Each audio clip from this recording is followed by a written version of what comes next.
Uttarakhand board के सभी छात्रों का इस चैनल में स्वागत है। आप इससे पहले वाले वीडियो में मैंने एफ ब्लॉक के तत्व यानी कि अंतर संक्रमण तत्वों को पढ़ाना शुरू करा था। मुझे बच्चों के क्वेश्चन आए हैं, वो जानना चाह रहे हैं कि पहले ये आवर्त सारणी के विषय में थोड़ा सा मैं कंसाइज आपको बता दूं।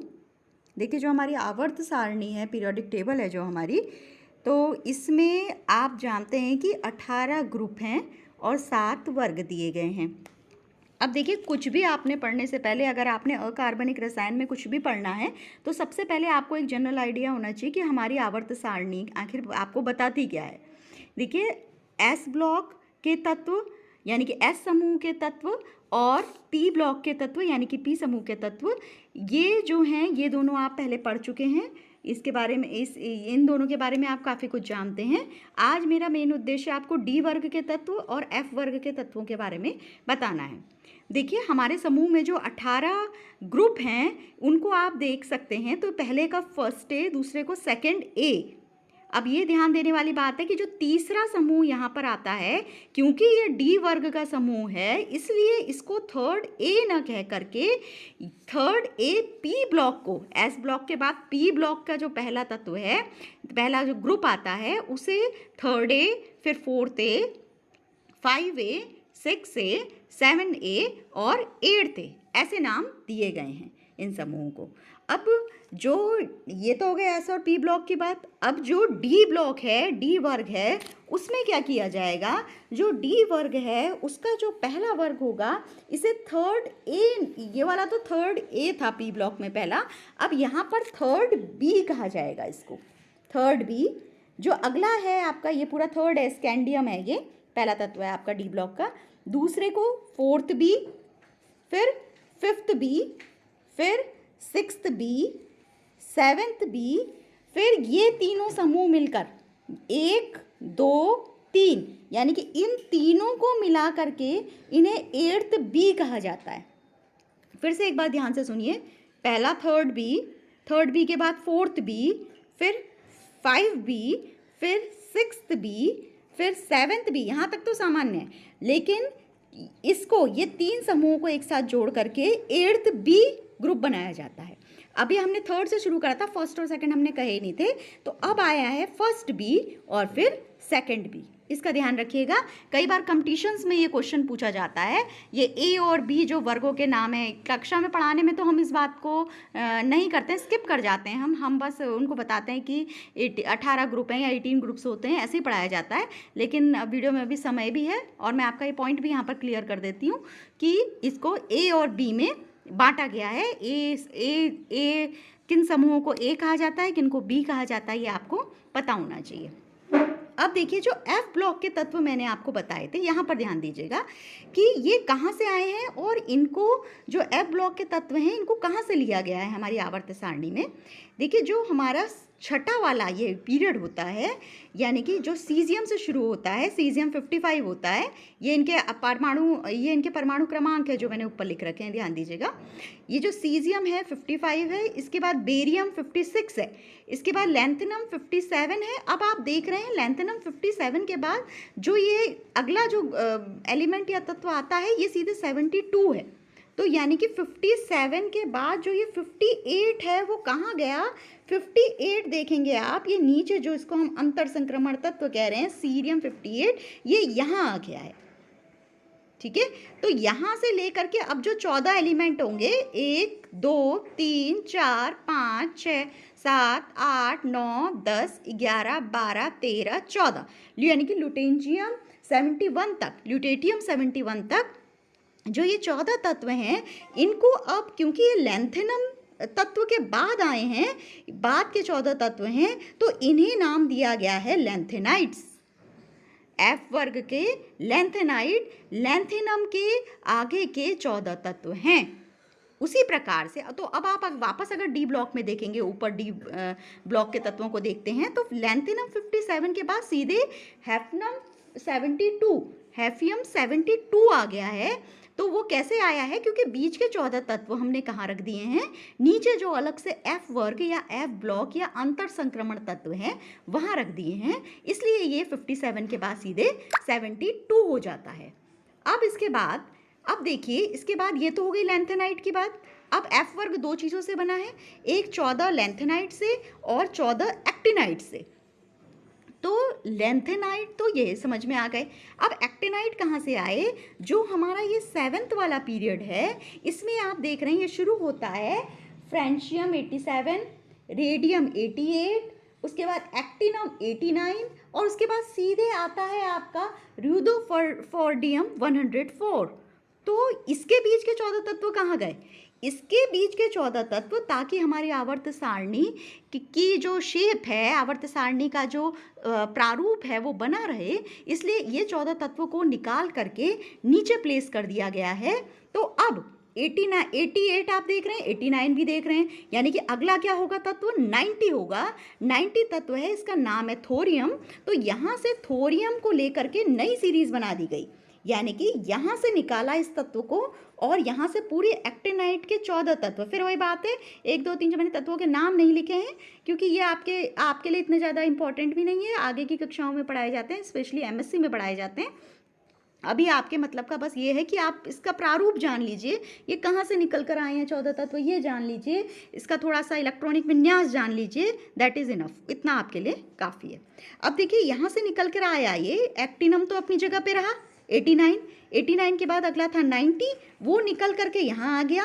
तो अब इसके बाद यहाँ से शुरू हो जाएगा थोरियम, फिर प्रोटेक्टियम, फिर uranium, neptunium, Pluto अमेरिकम, cerium, californium, एस्टीनियम, Ferium, मेंडिलेवियम और फिर लास्ट में यहाँ पर लॉरेंशियम 103 पर ये समाप्त हो जाते हैं। तो यहाँ पर से लेकर के यहाँ तक के जो 14 तत्व हैं, इन्होंने क्या बना दिया?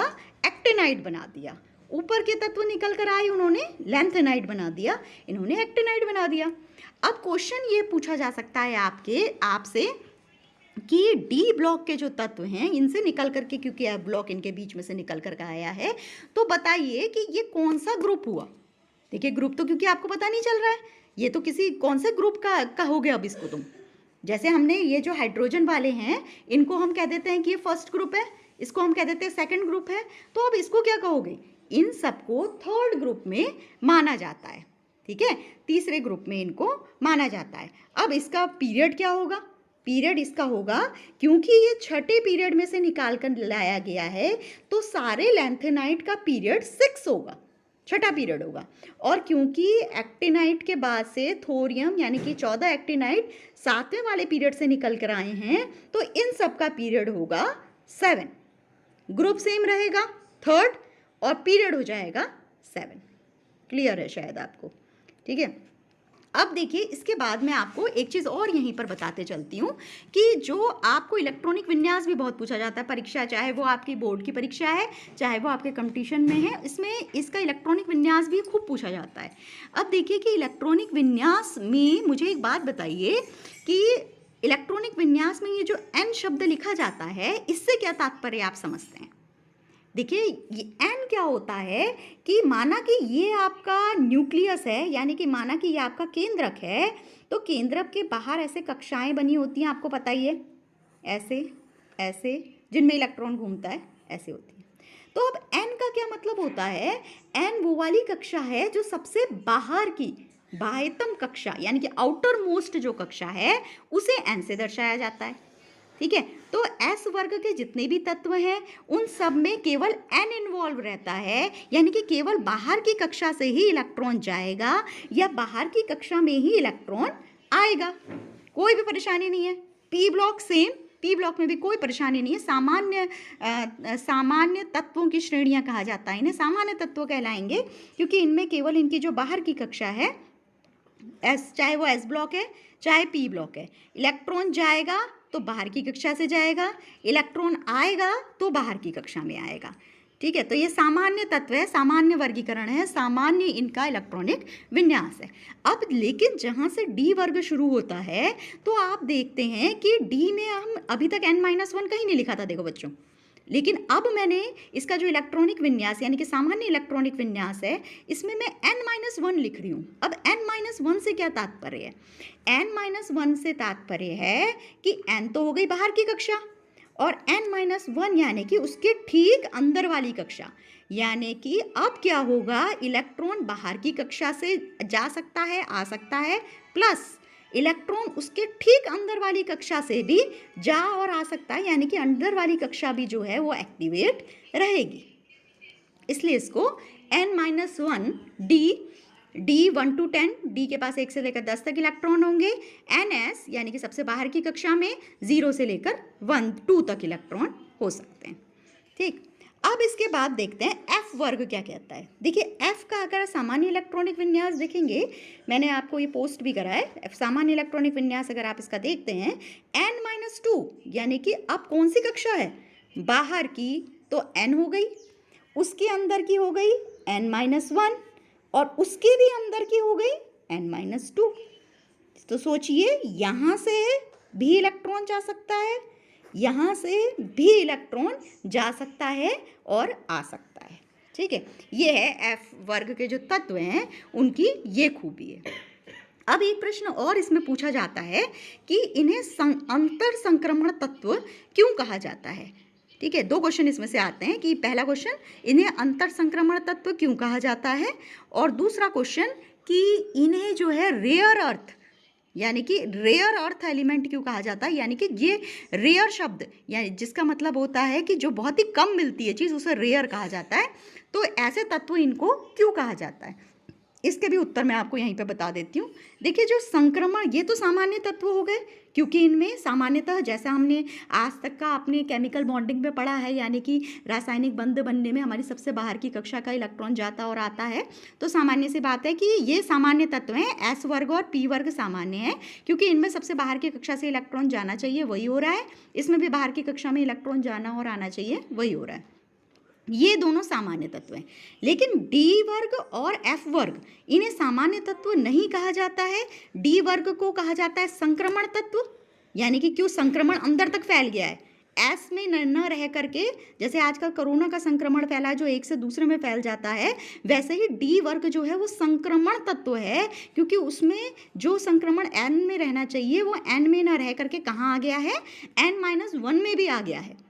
ठीक है, तो इसलिए इन्हें संक्रमण तत्व कहते हैं। अब क्योंकि एफ वर्ग में ये संक्रमण एस से डी में और डी से एफ में, एफ तक पहुंच चुका है, इसलिए इसे अंतर संक्रमण तत्व कहा जाता है इन सबको।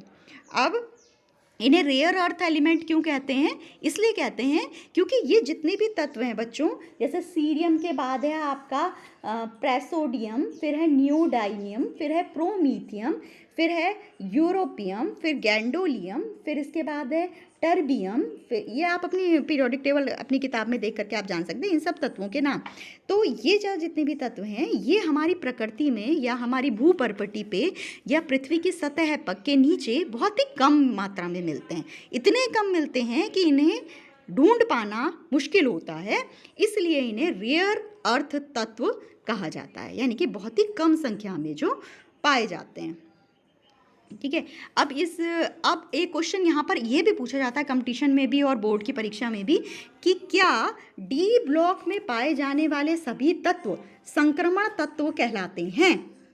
तो इसका उत्तर है कि डी ब्लॉक में पाए जाने वाले तत्व सभी तत्व संक्रमण तत्व नहीं कहलाते हैं। कौन नहीं कहलाते हैं, जिंक, इसके बाद है कैडमियम, इसके बाद है मर्क्यूरी और इसके बाद है कोपरनीशियम। ये तत्व जो हैं इनमें जो इनका बाहर का कक्षक है वह पूर्णतः भरा रहता है कि, तो यानी कि जिंक होगा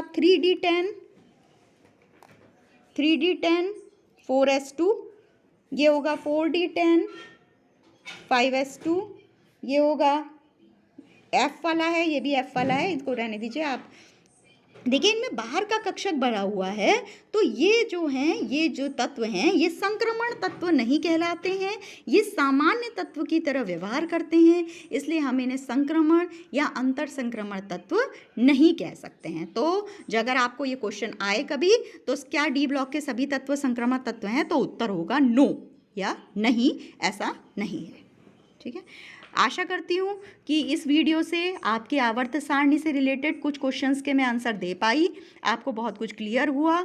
अगर अब भी आप कुछ पूछना चाहते हैं तो कमेंट बॉक्स में कमेंट करके आप मुझसे पूछ सकते हैं, और जो मेरे विद्यालय के बच्चे हैं वो मेरे फ़ोन नंबर पे सीधे मुझसे व्हाट्सएप में या फ़ोन नंबर पे पूछ सकते हैं। बहुत बहुत धन्यवाद। Have a nice day.